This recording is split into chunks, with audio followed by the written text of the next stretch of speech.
My paper was put out late, and if some of you would like to get it later and make comments on it, I got it in late. It wasn't the fault of the organizers. In fact, I think nothing is the fault of the organizers. We're very grateful for what they're doing.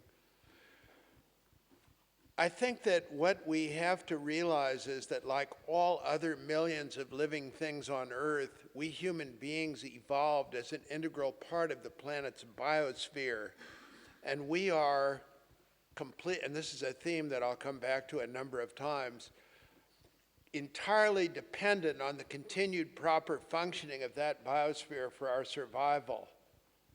It's not something that we can ignore. It's not something that we can pay attention to or like to pay attention to climate change or something as more measurable. It's something which is terminal, which cannot be recovered, and that's why our colleague Ed Wilson at Harvard has remarked that the extinction of such a large section of biodiversity is probably the greatest sin for which our descendants will never be able to forgive us. Anything else is reversible. The extinction of biodiversity is not reversible. Let me begin with two quotes and a thought. The first quote is from Genesis 2:15. Then the Lord God took the man and put him in the Garden of Eden to tend and keep it. For those of us who are religious, that seems to be a pretty clear mandate not to do what we're doing.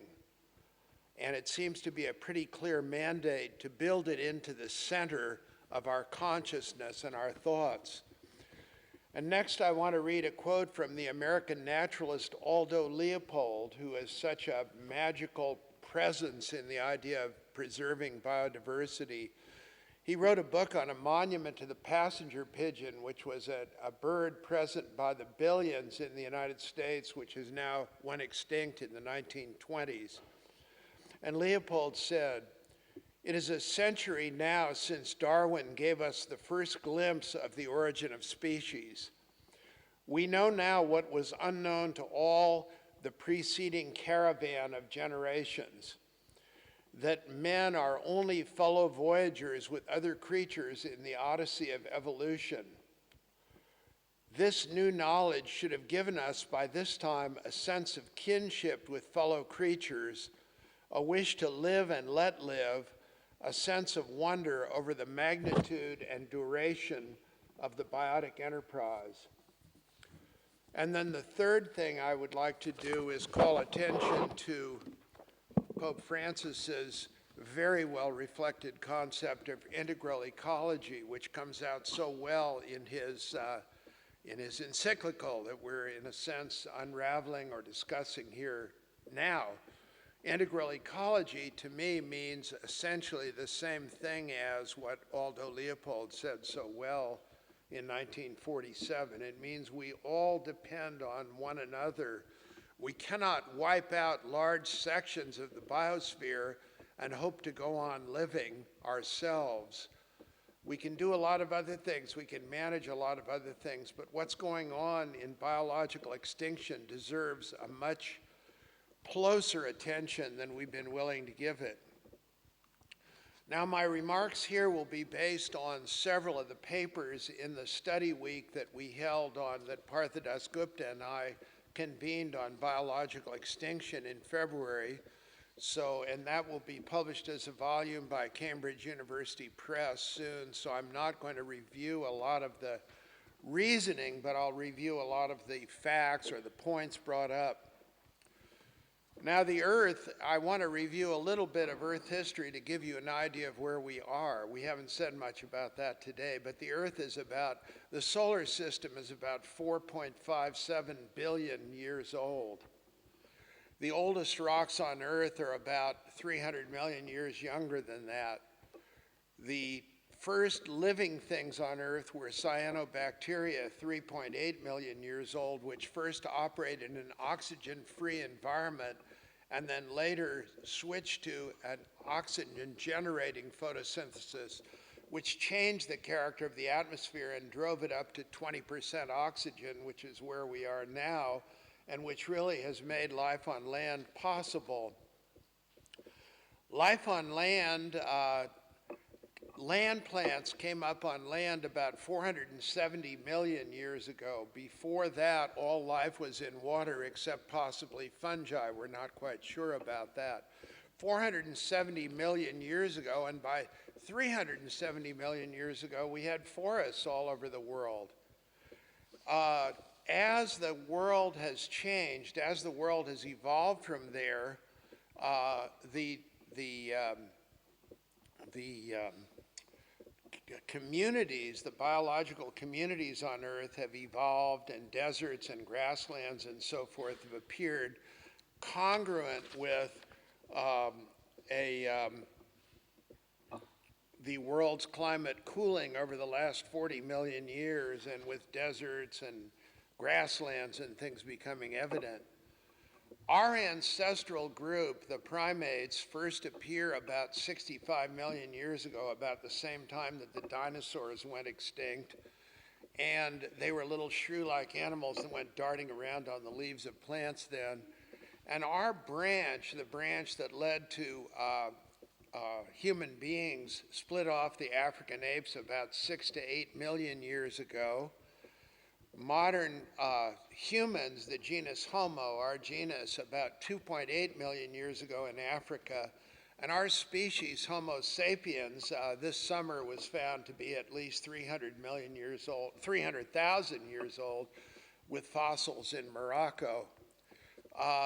Those African Homo sapiens reached Eurasia around 60,000 years ago, soon spread to Australia, which Homo erectus that came up 200,000 years ago never did, and reached the New World about 15,000 years ago. All of that migration took place during the most recent glacial maximum. In other words, all of that migration took place on a cool Earth, a cool period that lasted from 110,000 to 10,000 years ago. Now, 10 to 12,000 years ago, the beginning of the Holocene period that we've had mentioned several times was a period of steady climate that's persisted from about 11,700 years ago till the beginning of the Anthropocene, which we might say is post-World War II. And that was a period of very steady climate too, and it was very important that we invented agriculture at the beginning of that period, because all of our agriculture for the next 10,000 plus years has been carried out in a very stable climate. And that is a very disturbing sign for the future. At the beginning, when we invented agriculture, the population of the world was what, 1 million people, about 1/3 of the population of Rome today. And the population of Europe was about 100,000 people, about the population that could be fit into a large football stadium today. When we got up to the Roman Empire, we got up to about 60 million people, about 200 million people, about 60 million in the Roman Empire. And at the same time, by the way, about 130 million in China, completely unknown to the Romans. Now we have, instead of 1 million people, 7.5 billion people on Earth, growing at 225,000 people a day, and headed for 10 billion people in mid-century. If you map the bulk of mammals, human beings and our domestic mammals constitute 95% of the bulk of mammals on Earth now, and all the other wild mammals in Africa and everywhere, about 5% of the bulk of mammals. In other words, at 7.5 billion people, we have created conditions on Earth that clearly are overwhelming the Earth. Global Footprint Network, which is a website I invite you to look at if you haven't done it, footprintnetwork.org, estimates that at present we're using about 170% of what the world can use, can supply. In other words, about 170% of sustainable productivity. Now, each living creature on Earth, and I brought this up at the beginning, depends on the continued healthy functioning of the ecological systems of which it's an integral part.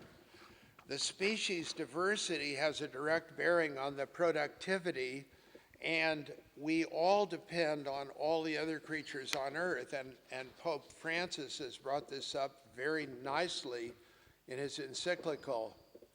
Now, nearly 40% of the Earth's surface is devoted to farming and grazing at the present time, and we're killing off organisms at a rapid rate through many activities that have been reviewed today. Our summary paper in the February symposium measured extinction over the last 65 million years since the dinosaurs, since the end of the Pleistocene, since the dinosaurs came on the scene, as about 1/10 per million per year. And if you carry that to the present, you find that we're now exterminating, driving to extinction, about 1,000 times that many, about 100 per million per year, and it's rising rapidly as our population pressure and our consumption pressure, which there's been enough said about today, rises. A very difficult aspect of this is that there are probably about 12 million species of higher organisms on Earth, and Lord knows how many species of prokaryotes. But if there are something like 12 million species of higher organisms, we've only named about 2 million of them so far, which means that we've only named about 1 in 6, and only probably 200,000 at the very most can be said to be well known. So the things we're driving extinct would be like burning the Library of Alexandria if we'd never read its contents. And when Howie is talking about oil palm plantations in Indonesia, they are replacing forests of which we've probably only imagined the existence of about 1 in 20 of the kinds of organisms in them. The other 19 in 20 we have never seen, never described, and never named.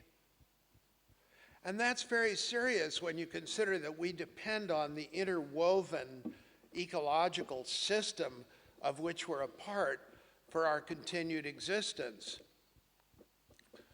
Extinction rates, as I say, have gone up to about 1,000 times the historical level, and if you compare that with the IUCN, International Union for the Conservation of Nature and Natural Resources, species regarded as severely endangered, you would calculate that about 20%, about 1 in 5 of all organisms are in danger of extinction in the next couple of decades, not in the next millennia, in the next couple of decades.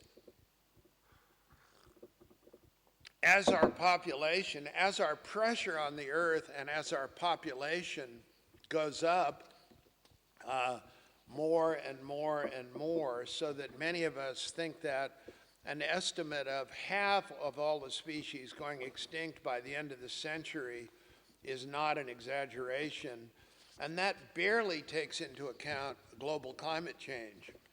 Global climate change only makes it worse at a certain amount, and of course if you get to the high levels like 5 or 6%, which has been pointed out so well, amount to about 5% of the possibility, could be much worse than that. At the end of the Permian, with a 6-degree rise in temperature, about 10-degree rise in temperature Celsius, about 95% of all the organisms that existed at that time were driven to extinction. There's no possible way that we can put life back together on Earth if we continue with our present madness, because we're not only raising the temperature and doing all other sorts of bad things that I'm well described, we're killing off the species on which we depend for the functioning of the ecosystem. And Barnosky and others have calculated truly terrible outcomes if you look at even higher rises in temperature. We must certainly do what we can do, but meanwhile, the rise in global temperature and global climate is driving it on. There is a huge difficulty in dealing with this, and we had a nice discussion of this at the end of the last talk. This is an enormous threat, and Pope Francis really warns us all to attend to it in his powerful encyclical. But at the same time, venal, selfish people apparently concerned only with financial gain over the next few years, whether they're individual or national, are driving it faster and faster. The reason that so many of us in the Pontifical Academy of Sciences have been interested in the moral and religious intervention into this issue is that we can only see a moral and religious intervention changing the game. People did change the game before. St. Francis changed the game. Gandhi changed the game. De Klerk changed the game in South Africa. There can be magnificent spiritual, moral leaders who will change things. And if we ever needed them, we need them now.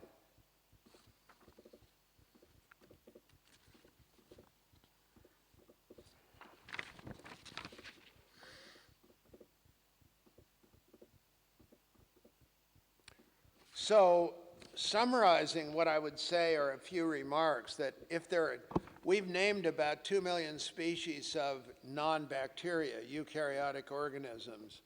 There are probably about 12 million.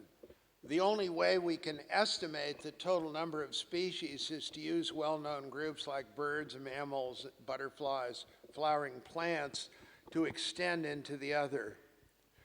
The rate of extinction is now about 1,000 times what it's been.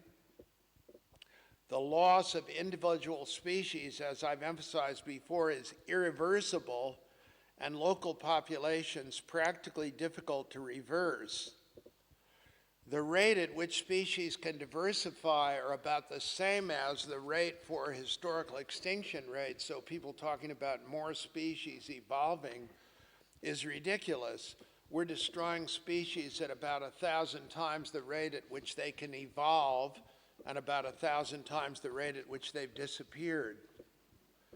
To preserve civilization overall, we'll clearly need to reach a level and sustainable human population. The human population just can't go on forever. It's simply a matter of common sense. That says nothing about the ways in which we achieve a level human population, merely the fact that it's a physical reality. The estimated 170% of the world resources that we're using depend largely on the same things that we're talking about for energy, for reducing climate change. But I was horrified to learn today, which I hadn't really realized, that if we reduce pollution rapidly, we'll be expanding climate change, which is kind of a terrible thing to think about when you consider that about 7 billion people in the world of the 7.5 billion are affected by pollution from a health point of view. The notion that goes around the world that places like Africa are getting a demographic dividend by having lots of young children is insane. Africa is supposed to grow from 900 million people now to 2.1 billion 33 years from now in 2050, and to 4.4 billion by the end of the century. Can you imagine a stable Africa coming out of a growth to 4.4 billion? The empowerment of women everywhere is probably the most powerful thing that we can do, the careful working with other populations. But the working with other populations and the empowerment of women, of which many of us give relatively disgraceful examples ourselves, is clearly key to reaching a stable kind of population. The basic drivers have to be addressed. Achieving these goals outlined must be taken as our common responsibility. Without doing so, we simply haven't got a chance. Learning about how to achieve them and then working to achieve them will be responsible for our survival, and we must begin to learn, teach, act, and vote in a sensible way. Doing so will require a degree of humility, compassion, and love that we have yet to exhibit, but which is indicated very clearly in Laudato Si. We do not seem likely to do so, as I've said, on the basis of fact and logical reasoning alone, and we therefore highly praise the leadership of Pope Francis in contemplating the beauty and importance of life as it is, and the urgency of our all working together in love and charity to assume stability for it in the future. Thank you.